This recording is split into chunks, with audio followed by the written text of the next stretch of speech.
शाहू महाराज और बाबा साहब। आज ये तीनों महापुरुष वर्तमान में शारीरिक रूप से हम सब में उपस्थित नहीं हैं, सही है, पर फिर भी वे उनके विचारों के माध्यम से हम सब में उपस्थित हैं। क्या आप ये मानते हैं? पर किस रूप से, माने किस साधनों द्वारा आज भी वे जीवित है? किन साधनों द्वारा, क्या आप बता पाएंगे प्लीज? बुक्स या थॉट्स। उनके जो विचार है वो किताबों के माध्यम से। उनके समय ना कोई वीडियो बनाता था, ना कोई वॉइस रिकॉर्ड हुए भी होंगे तो हम तक नहीं पहुंचे बहुत सारे।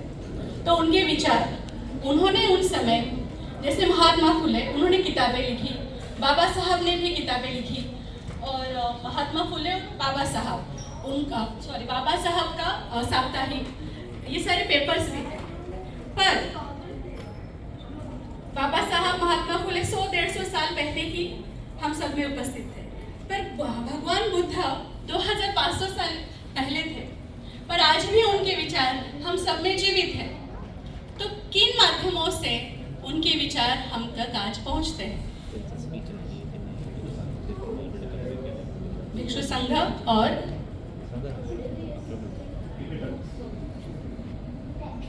यस बोलिए। किताबें, नेटवर्किंग, ध्यान साधना। बाबा साहब ने अपने हाथों से किताबें लिखी, छपवाई, आज तक हमें मिल रही है। महात्मा फुले ने भी किताबें लिखवाई, छपवाई, और यहाँ तक नहीं, उनके जो ग्रुप थे वो क्या करते थे, पठन नाट्य भी करते थे, संगीत भी करते थे। गांव गांव में जाकर लोग वहाँ संगीत के द्वारा भी प्रबोधन किया करते थे। उनका उद्देश्य प्रबोधन था, कुछ समाज में बदलाव हो। पर बुद्ध ने जो भी कहा वह सब मौखिक रूप में था।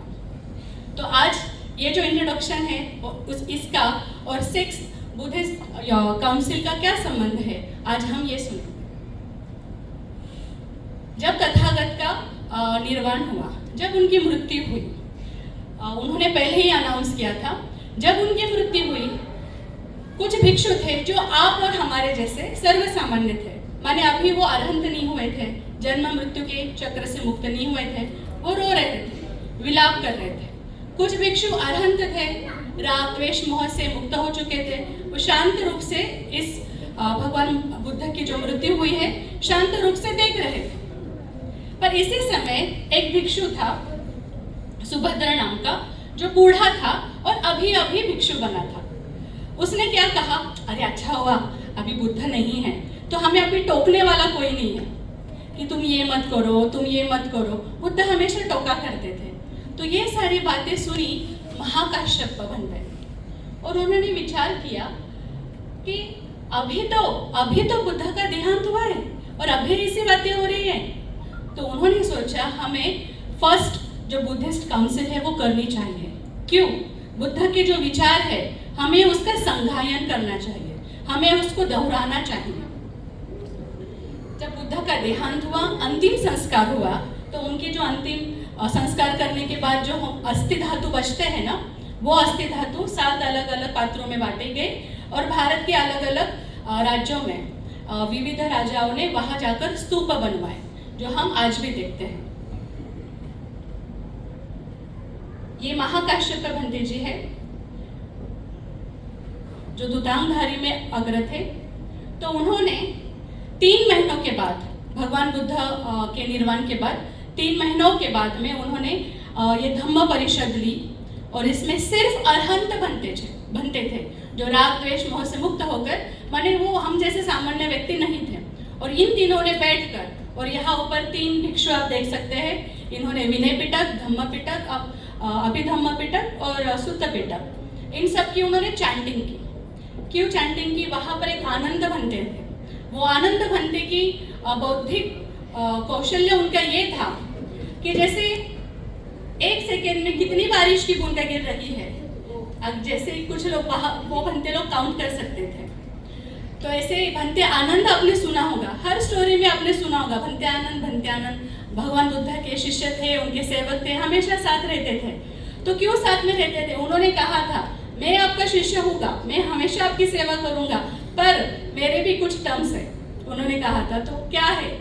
तो आप अगर मैं नहीं हूँ और आपने किसी को उपदेश किया तो वापस आके आप मुझे वापस सुनाओगे कि आज मैंने इस व्यक्ति को यह उपदेश किया था। तो यह उनकी टर्म थी। तो इसीलिए सबको पता था, भंते आनंद को सारी बातें पता है। तो ये पहले धम्म संगायन हुआ था, महाकाश्यप भंते जो जिसके मुख्य थे, और यहाँ पर ये हुआ था सप्तपर्णी गुफा में, आज के बिहार स्टेट में राजगृह में ये हुआ था। और ये 6 महीने तक ये परिषद चली थी। और उस समय राजा अजातशत्रु, राजा बिंबिसार का बेटा अजातशत्रु, उसने इसका सारा खर्चा उठाया, उसने ये संभाला।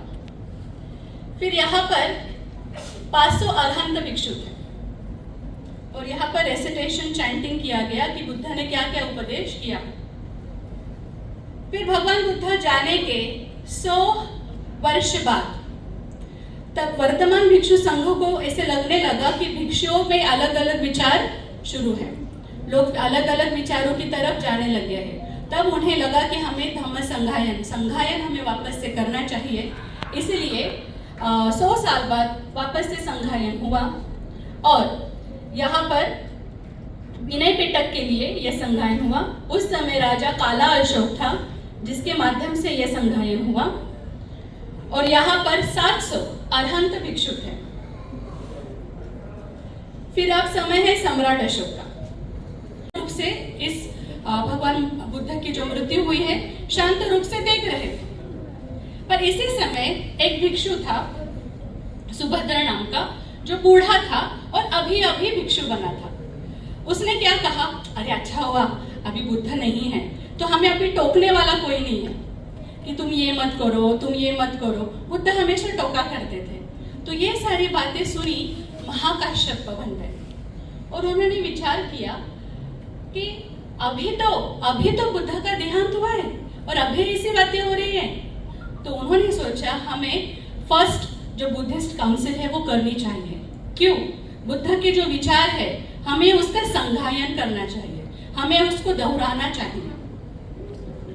जब बुद्ध का देहांत हुआ, अंतिम संस्कार हुआ, तो उनके जो अंतिम संस्कार करने के बाद जो अस्थि धातु बचते हैं ना, वो अस्थि धातु 7 अलग अलग पात्रों में बांटे गए और भारत के अलग अलग राज्यों में विविध राजाओं ने वहां जाकर स्तूप बनवाए, जो हम आज भी देखते हैं।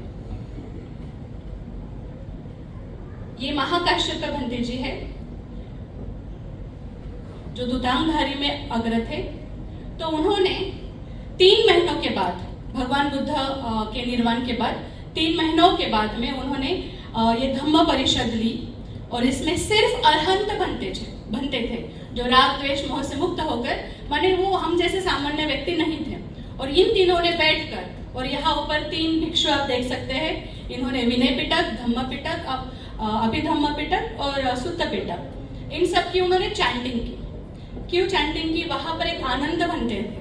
वो आनंद भंते की बौद्धिक कौशल्य उनका ये था कि जैसे 1 सेकेंड में कितनी बारिश की बूंदें गिर रही है, अब जैसे कुछ लोग वो भंते लोग काउंट कर सकते थे। तो ऐसे भंते आनंद आपने सुना होगा, हर स्टोरी में आपने सुना होगा भंते आनंद भगवान बुद्ध के शिष्य थे, उनके सेवक थे, हमेशा साथ रहते थे। तो क्यों साथ में रहते थे? उन्होंने कहा था मैं आपका शिष्य हूँगा, मैं हमेशा आपकी सेवा करूंगा, पर मेरे भी कुछ टर्म्स है, उन्होंने कहा था। तो क्या है? तो आप अगर मैं नहीं हूँ और आपने किसी को उपदेश किया तो वापस आके आप मुझे वापस सुनाओगे कि आज मैंने इस व्यक्ति को यह उपदेश किया था। तो यह उनकी टर्म थी। तो इसीलिए सबको पता था, भंते आनंद को सारी बातें पता है। तो ये पहले धम्म संगायन हुआ था, महाकाश्यप भंते जो जिसके मुख्य थे, और यहाँ पर ये हुआ था सप्तपर्णी गुफा में, आज के बिहार स्टेट में राजगृह में ये हुआ था। और ये 6 महीने तक ये परिषद चली थी। और उस समय राजा अजातशत्रु, राजा बिंबिसार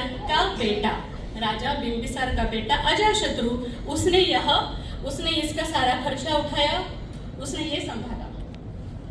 फिर यहाँ पर 500 अरहंत भिक्षु थे और यहाँ पर रेसिटेशन चैंटिंग किया गया कि बुद्ध ने क्या क्या उपदेश किया।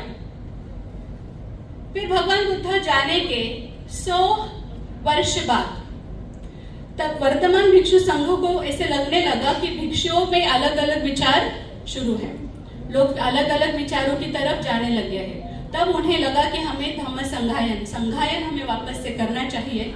इसलिए 100 साल बाद वापस से संघायन हुआ और यहाँ पर विनय पिटक के लिए यह संघायन हुआ। उस समय राजा काला अशोक था जिसके माध्यम से यह संघायन हुआ और यहाँ पर 700 अरहंत भिक्षु थे।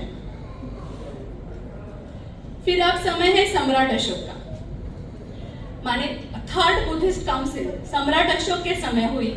यहाँ सम्राट अशोक के समय भिक्षु संघ में, क्योंकि राजा सम्राट अशोक या उसके पहले भी जो राजा हुए थे भिक्षु संघ को वो बहुत दान करते थे, दानी थे। तो भिक्षु संघ भी हमारे जैसे ही है, तो उनमें भी संग्रह वृत्ति बढ़ गई थी। संग्रह वृत्ति माने बहुत सारे चिवर मिल रहे हैं, बहुत सारे कोई सोना दान कर रहा है, कोई क्या दान कर रहा है, तो ये विविधता संघ में दिखने लगे।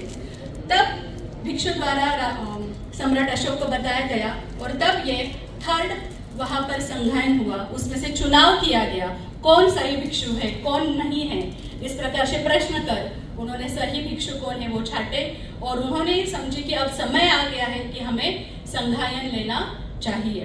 तो सम्राट अशोक ने उस समय ये थर्ड बुद्धिस्ट काउंसिल ली थी। उस समय 1000 भिक्षु थे। यह शब्द मेंशन है थेरवादा, क्योंकि तब तक महायान हीनयान ये सारे बन चुके थे।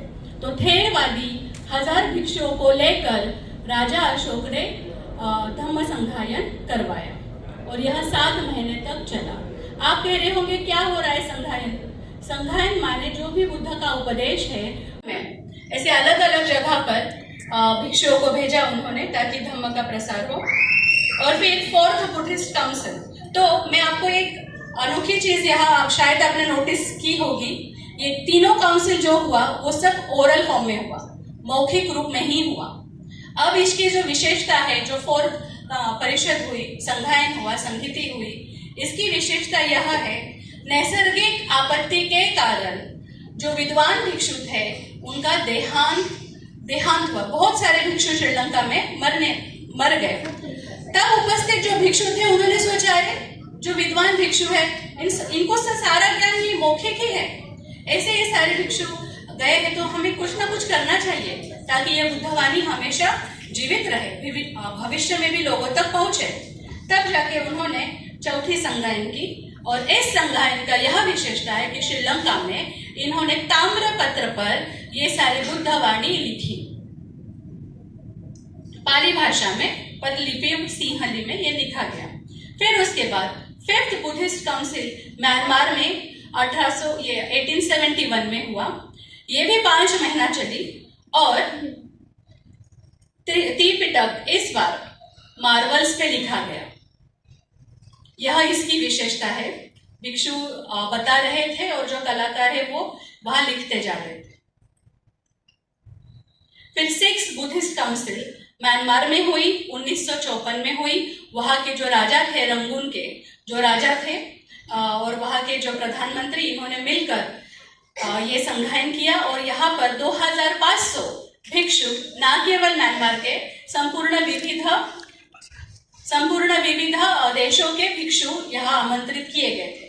और इसकी एक विशेषता यह है कि हमारे बाबा साहब को भी इसमें इनवाइट किया गया था भारत की ओर से।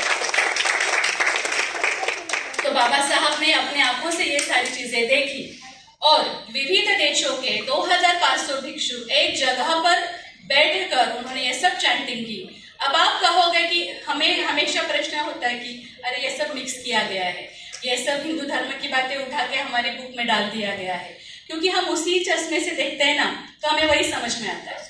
तो ऐसे नहीं है। तो ये संघायन जो हुआ है अभी हुआ है 1954-56 में। तो संघायन ही इसका प्रूफ है, कि पिटक का प्रूफ है कि सारे विश्व के सारे भिक्षु एक साथ बैठ के उसका, जैसे कि आपका कंप्यूटर है वो गलती पकड़ लेता है कि तुरंत हाँ ये स्पेलिंग ऐसी नहीं है, ऐसी होनी चाहिए, इस प्रकार से संधायन काम करता है। तो तथागत की जो भी वाणी है, आज इसका एक सबसे महत्वपूर्ण ये है कि इस संधायन में ये जो त्रिपिटक है वो अभी प्रिंटेड फॉर्म में उपलब्ध है। तो आज हम किताबों के स्वरूप में त्रिपिटक बुद्ध की वाणी हम सब तक पहुंची हुई है और वो एज इट इज है।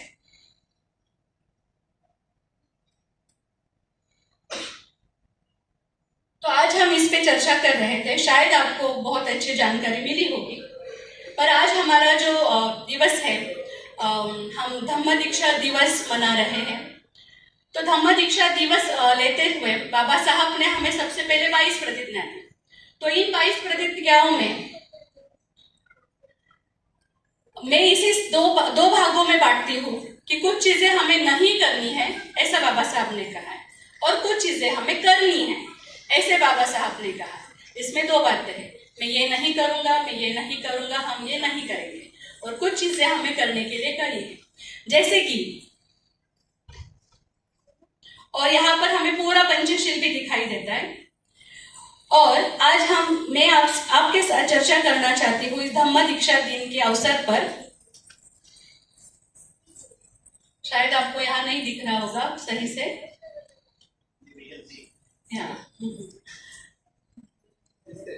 ओके।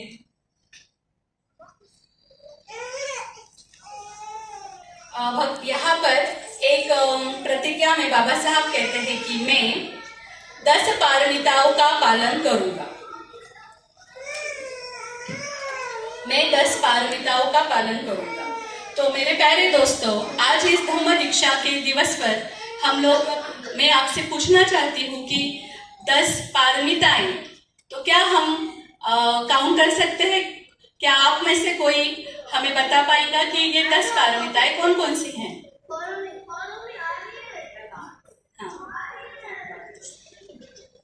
पल्लवी मैम ने शुरुआत कर दी है। पहली पारमिता है दान, शील, 2 पारमिताएं हो गई है।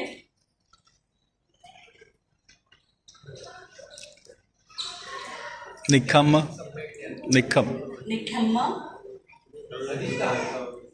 Don't use your phone. हाँ, यस। अधिष्ठान, 4 पारमिताओं के नाम हमें पता चल गए हैं। यस। पहिया मीन्स प्रज्ञा।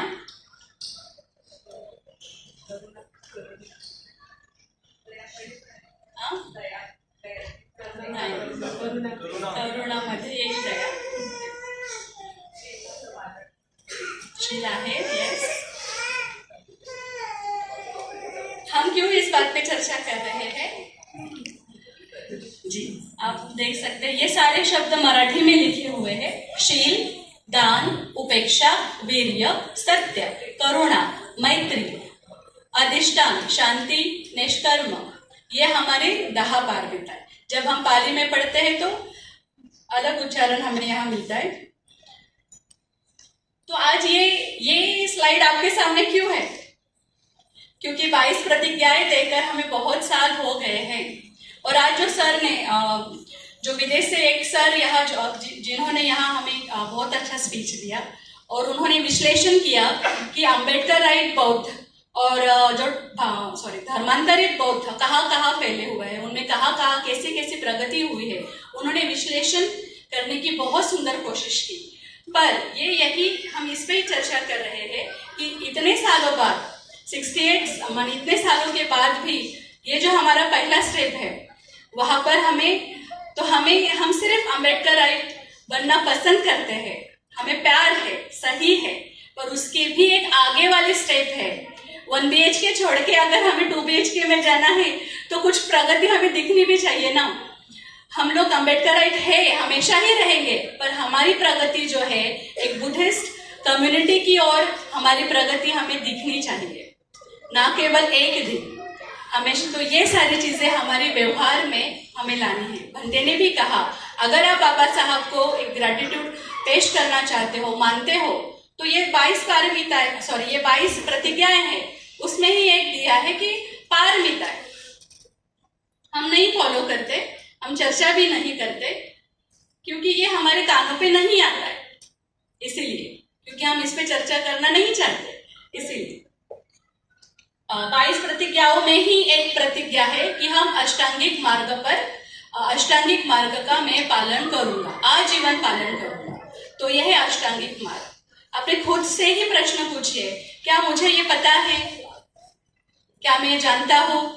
क्या ये मेरे डेफिनेशन क्लियर है? क्या मैं मेरे बेटे को ये बता सकता हूं? क्या ये मैं मेरी अगली जनरेशन को दे सकता हूं? क्या हम वहां के वहां ही रह गए हैं, कि या हम हमारे नई जनरेशन को कुछ देना चाहते हैं, या सिर्फ हम अगले बार और किसी बड़े सुंदर हॉल में मिलेंगे और धम्म चक्र परिवर्तन दिन सेलिब्रेट करेंगे? तो प्रबोधन का अर्थ होता है, जो बाबा साहब, शाहू महाराज, इन सब लोगों ने प्रबोधन किया कि समाज में बदलाव आए, सामाजिक, आर्थिक, ये सारी चीजें। तो वैचारिक प्रबोधन माने वैचारिक, तो हमारी आर्थिक परिवर्तन हो चुका है, आर्थिक रूप से हम सबल हो गए, हो रहे हैं, शैक्षणिक रूप से भी हम सबल हो गए हैं, हो रहे हैं। और कभी कभी आपके मन में शंका भी आती होगी, क्यों ये बनते लोग बार बार बुद्धं शरणं गच्छामि, धम्मं वाई शुड बी रिपीट? अगर आपने किसी कॉलेज में एडमिशन नहीं लिया है तो आप नहीं कह सकते कि मैं इस कॉलेज का छात्र हूं। अगर आपने एडमिशन लिया है, हाँ मैं इस कॉलेज से पीएचडी कर रही हूँ, तभी आप कॉन्फिडेंस से बोलोगे ना, करेक्ट? तो इसीलिए हमें समय समय पे वो शब्द बोलना है, जब आप बोलोगे तभी आपका बच्चा बोलेगा। तो ये अष्टांगिक मार्ग हमारे 22 प्रतिज्ञाओं का अंग है। और एक बात, हम बार बार कहते हैं कि धम्म चक्र प्रवर्तन दिन, मैं इस पे फोकस ज्यादा नहीं करना चाहूंगी, पर ऐसे कहा जाता है कि जब जब बुद्ध आते हैं, Siddharth Buddha was not only Buddha, उनके पहले हजारों बुद्ध हो गए, अनगिनत बुद्ध हो गए। जैसे कि तो जब जब बुद्ध आते हैं, जब जब बुद्ध होते हैं, वही धम्म बताते हैं। तो हम सब बहुत कंफ्यूजन है, धम्म कहे, धर्म कहे। तो धम्म माने नेचर ही है, जो अपने आप चलता रहता है, उसे चलता ही रहता है। तो भगवान आके वही धम्म, जो निसर्ग की सच्चाई है। आज सुबह सोबन ने एक छोटी सी कहानी कही, जो बेटा कहता है, भगवान मेरे पिताजी का देहांत हो गया है, अब प्लीज कुछ कर्मकांड कर दीजिए ताकि मेरे पिताजी को स्वर्ग में प्रवेश मिल जाए। बुद्ध कहते, अरे ये बहुत दुखी है, अब अभी इसे समझाऊंगा तो नहीं समझ पाएगा, ओके कल आना, कल सुबह आना, दो पॉट लेके आना, एक में घी हो, एक में पत्थर हो। तो बुद्ध कहते, अभी डालो इसे पानी में, डाल दिया, अभी फोड़ो इसे, 2 मटकों को फोड़ दो। तो कहा ठीक है, अभी मेरा काम हो गया खत्म, किसी पंडित को बुलाओ और कहो, हे घी तू नीचे चली जा, ओ बटर प्लीज गो डाउन। तो वो ऐसे बोल रहा था, ये बटर घी तू नीचे चली जा, और जो पत्थर है, पत्थर तू ऊपर आ जा। तो वो दुखी इंसान कहता है, भगवान आप क्या कह रहे हो, ये जो घी है ये पानी से हल्का है, ये पानी के ऊपर ही रहेगा, उसे कौन नीचे ले जाएगा? और ये जो पत्थर है ये पानी से बहुत हेवी है, वो नीचे ही जाएगा, तो उसे कौन भला ऊपर खींच पाएगा? ये तो निसर्ग का नियम है। बुद्ध ने कहा, तुम्हें ये समझ गया ना, और अगर तुम्हारे कर्म ही घी की तरह होगे तो हल्के ही होगे, अगर तुम्हारे कर्म ही पत्थर की तरह होगे तो उसका रिजल्ट भी वैसा होगा। तो बुद्ध ने इस द्वारा उसे समझाने की कोशिश की।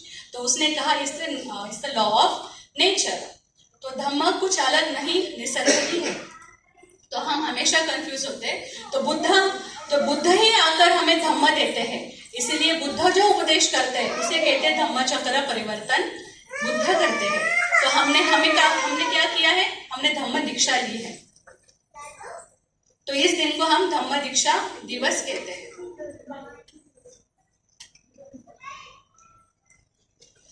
तो मैं आशा करती हूँ कि आज आप सभी को कुछ ना कुछ इन्फॉर्मेशन मिली होगी, और शायद हम जब, जैसे भंते ने भी कहा कि जो अगले 14 अक्टूबर तक कम से कम हम ये अधिष्ठान करें, संकल्प करें कि हम पंचशील का पालन करें, उपासक बने और धम्म पालन करते रहे। धन्यवाद।